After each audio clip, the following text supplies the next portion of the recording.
Let's now consider this problem that involves the difference of two means where the data is unmatched.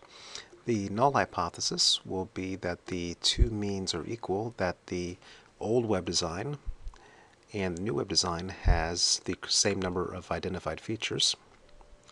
And the alternative hypothesis will be that the new design allows people to find more features more readily, so that mu1 is less than mu2. For this one, we have a t-statistic, and that'll be the observed difference of 32.3 minus 44.1 minus the expected difference under the null hypothesis of 0 divided by the standard error for the difference, which will be 8.56 squared divided by 10 plus 10.09 squared divided by 10, thus combining the two different standard errors for averages.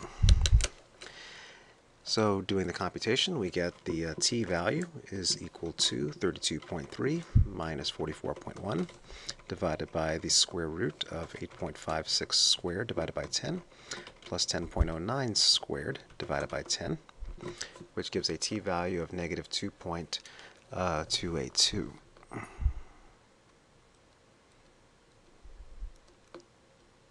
Negative 2.82. Okay, the next step is to figure out the number of degrees of freedom. And for that, let me get rid of some information here just so I can give myself a little bit more room to write that down.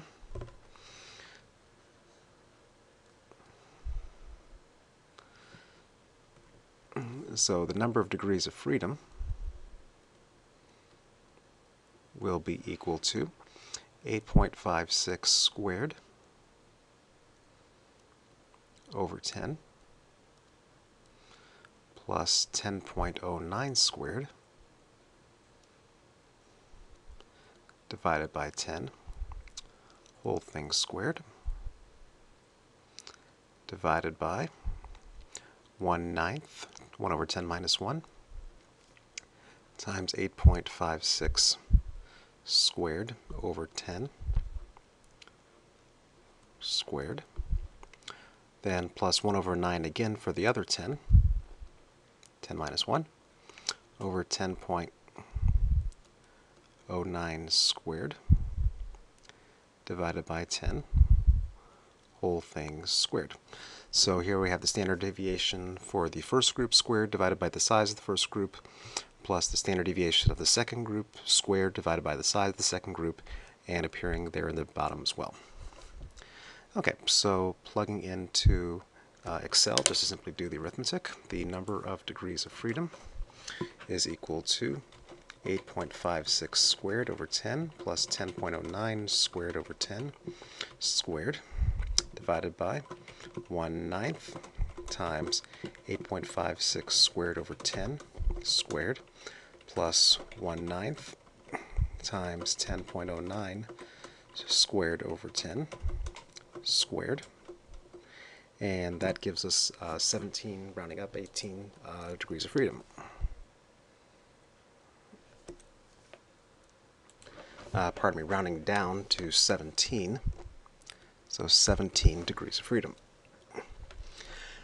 Okay, next step is to figure out the p-value. So we have the t distribution with 17 degrees of freedom. We have negative 2.82 here, and I still need the area to the left.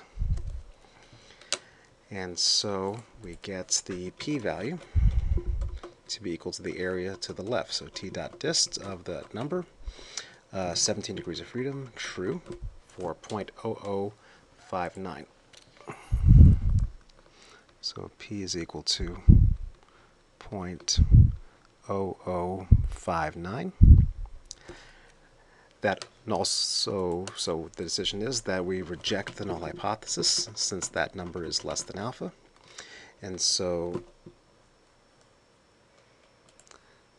we conclude that it appears that the new design allows objects or allows items to be more identifiable.